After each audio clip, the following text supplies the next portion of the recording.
सभी को राधे राधे, जय श्री कृष्ण। तो welcome to a new blog. तो देखो सुंदर सी सुबह हो चुकी है। मैंने बना लिया था अपने लिए काढ़ा। तो काढ़ा भी हम बना करके चले जाएंगे कुल्ला करने के लिए। और कुल्ला करने के बाद में देखो जो सैली थी वो भी वहाँ से मतलब राधे राधे कर रही थी। इतने मैंने अपना कुल्ला वगैरह जो था, नातून वगैरह जो था वो कंप्लीट कर लिया। उसके बाद में पी लेंगे गरम गरम काढ़ा, क्योंकि काढ़ा पीने से ना सुबह सुबह थोड़ा मन भी अच्छा हो जाता है और शरीर के लिए भी काफ़ी अच्छा होता है। फिर कपड़े जो थे वो अपने निकाल करके कर लिए थे तैयार। और ये साड़ियाँ वगैरह जो मैंने धोई थी अभी, तो वो सूख चुकी थी, तो वो कपड़े भी तय करने थे। तो वो कपड़े अच्छे से तय करके फिर वो भी अलमारी में रख दिए थे, क्योंकि कपड़े ज़्यादा फैल जाते हैं निकलने के बाद में, तो फिर काम बहुत ज़्यादा हो जाता है। और ऑलमोस्ट ज़्यादातर काम जो होता है वो कपड़ों से ही फैलता है घर में। तो कपड़े जितने अच्छे से सेट रहे ना तो वही अच्छा होता है। फिर उसके बाद में रसोई जो थी वो क्लीन कर ली थी।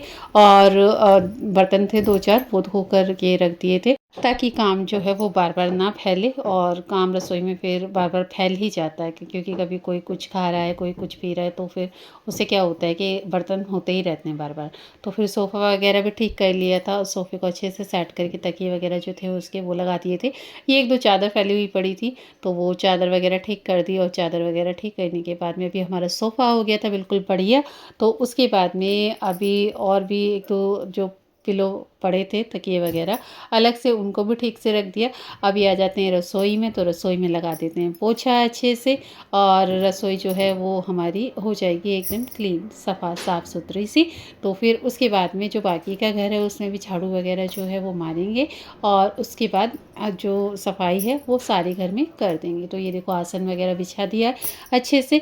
आसन वगैरह बिछाने के बाद में बाकी के कमरों में भी एक बार झाड़ू मार लेते हैं, क्योंकि जितना झाड़ू वगैरह लगा दो सफाई करके तो उतने अच्छे से कूड़ा वगैरह जो होता है वो निकल जाता है। तो अभी अच्छे से क्लीन कर लेंगे सारे कमरों को, और बाहर आंगन वगैरह जो भी है चौक वगैरह उसमें सारे में अच्छे से सफाई कर लेंगे। और सफाई करने के बाद में फिर लगा देंगे यहाँ पर पे पोछा, क्योंकि पोछा लगाने से जो टाइल्स हैं और जो घर है वो अच्छे से चमक जाता है, साफ़ सुथरा हो जाता है और देखने में भी अच्छा अच्छा सा लगता है। बाकी आप लोगों को हमारे ब्लॉग कैसे लगते हैं ज़रूर से कमेंट में बताया कीजिए।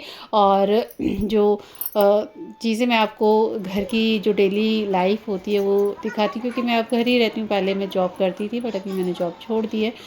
मम्मी की तबीयत वगैरह थोड़ी ऐसी रहती है इस कारण से। तो अभी आप देख सकते हो हम चले जाती हैं अपने स्नान करने के लिए, क्योंकि हो सकता है तो सुबह भी नहा लेते हैं, शाम को भी, दोनों टाइम नहाना हो ही जाता है। गर्मी हो गई है, क्योंकि झाड़ू वगैरह पोछा वगैरह मारने के बाद में ना फिर मन नहीं मानता ऐसे ही खाना पीना बनाने के लिए। तो अभी देखो नहा लिए थे, और नहाने के बाद में हो जाते हैं थोड़े से हल्का फुल्का रेडी। तो अभी सिंदूर वगैरह जो है वो लगा लेंगे माथे पे, और हल्का सा काजल लगा लेंगे। और जल्दी जल्दी से जाएंगे लाला के जो दूध वगैरह है उसको गर्म करने के लिए, क्योंकि अभी बहुत सारा जो काम है वो पेंडिंग है। और देखो अभी लाला के लिए जो दूध था वो मैंने उसको करने रख दिया था गर्म गैस पे। दूध ओवरऑल जो था हमारा वो गर्म हो चुका था, बर्तन भी निकाल लिए थे। और ये थोड़ी थोड़ी मेवा डाल दी थी उसमें, जो काजू थे। अब दूध को थोड़ा सा ठंडा करके और ग्लासों में पलट लेंगे, और अच्छे से चीनी वगैरह जो है वो घोल लेंगे। तो फिर दूध मीठा हो जाए तो उतना अच्छा लगता है पीने में, फीका दूध अच्छा नहीं लगता। और उसके बाद फिर हम चले जाएंगे अपने मंदिर में, और मंदिर में जाने के बाद अभी लाला की पूजा की जो तैयारियां हैं वो करेंगे शुरू। तो कुछ इसी तरीके से हमारा दिन जाता है पूरा। और घर के कामों में, घर की साफ़ सफाई में, अपने थोड़े से कामों में, और लाला की सेवा में, और नाम जप वगैरह में ही पूरा दिन कब व्यतीत हो जाता है कुछ पता ही नहीं चलता।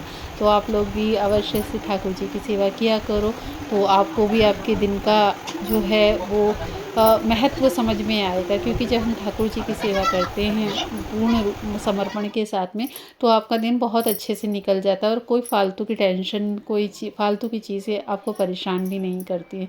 क्योंकि खाली दिमाग शैतान का घर होता है, और घर में अनेक काम भी होते हैं। अगर करना चाहो ना करना चाहो तो कुछ भी नहीं है। तो जितना टाइम इंसान खाली रहता है तो उसका दिमाग जो है वो नेगेटिव थॉट जो होते हैं वो ज़्यादा सोचता है। बट जब आप पूजा करते हैं, भगवान का नाम जपते हैं, भगवान की सेवा करते हैं, तो ऑटोमेटिकली आपका जो दिमाग है वो अच्छे से शांत रहता है, और आपको अच्छी जो चीज़ें होती हैं वो महसूस होने लग जाती हैं। एक जो पॉजिटिव एनर्जी होती है वो आपके आसपास रहना शुरू कर देती है।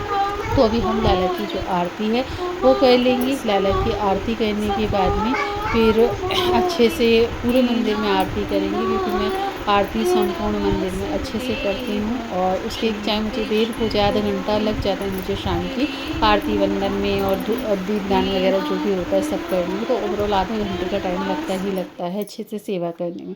उसके बाद तिलक लगा लेंगे, क्योंकि तिलक बहुत अनिवार्य होता है मस्तिष्क पे तिलक लगाना।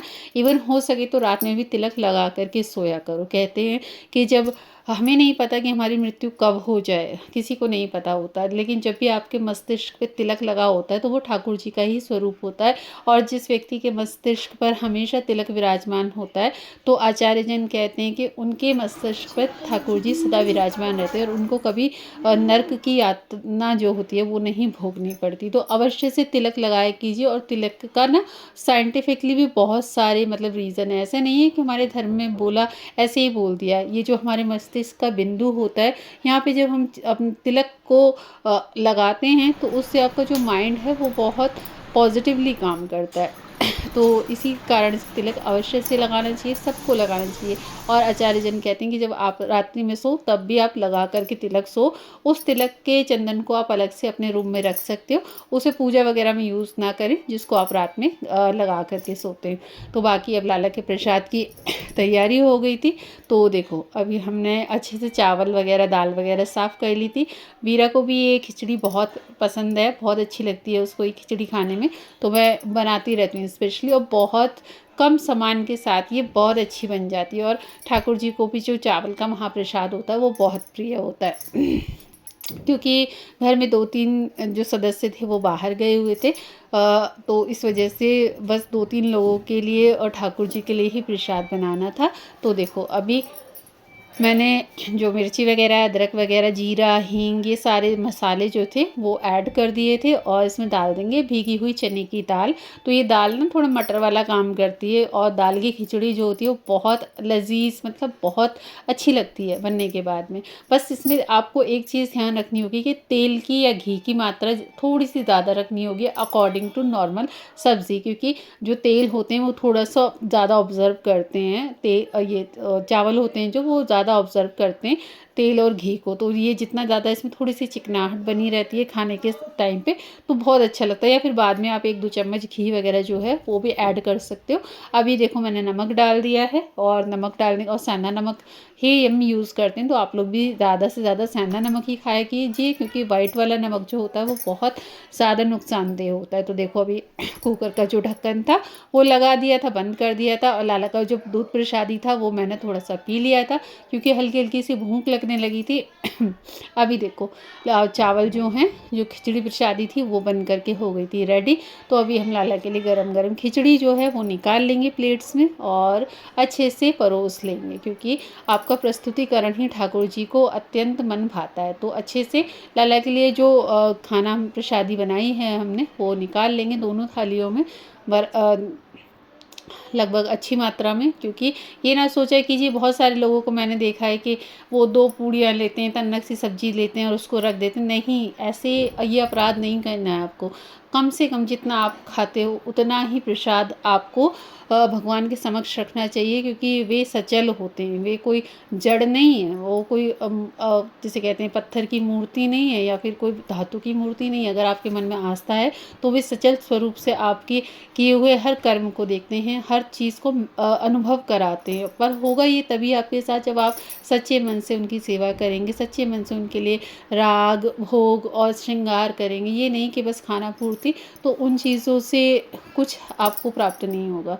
तो आप अवश्य से लाला के लिए जो प्रसाद बनाते हैं वो इसी तरीके से बनाया कीजिए, खूब रज रज के भोग लगाया कीजिए, खूब नाम जप किया कीजिए, क्योंकि इससे क्या होता है, और खूब कथा श्रवण किया कीजिए। जो भक्त चरित्र होते हैं इससे क्या होता है कि आपको एक आध्यात्मिक बल मिलता है और आपके मन को भी असीम शांति और सुख मिलता है। अभी इसी सब के बीच में हमारा नाम जप भी कंप्लीट हो गया और अभी लाला के शयन की तैयारी करेंगे। तो लाला को अभी मैं सुला देती हूँ। अभी मैंने लाला की जो खटिया है वो निकाली नहीं है, अभी मैं इसी गद्दे वाले बिस्तर में लाला को सुला रही हूँ, क्योंकि अभी थोड़ा सा मौसम कभी कभी ऐसा लगता है कि ठंडा सा रात में हो जाता है, तो मैं अप्रैल के बाद ही लाला की खटिया निकालूंगी। तो देखो अभी लाला के जो जो भी मतलब आभूषण हैं उनको सबको धीरे धीरे करके निकाल लेंगे आराम आराम से। फिर उसके बाद में लाल जी के हाथ पैर अच्छे से दबाते हुए उनको थोड़ा सा कुछ राग सुनाते हुए और फिर उनको शयन कराएंगे। तो इस तरीके से कुछ हमारे ठाकुर जी की सेवा होती है, जैसे भी करा पाते, जैसे भी वो कराते हैं, और हमारी कोई क्षमता नहीं है कि हम कर सकें। तो आपको ब्लॉग कैसा लगा? जय जय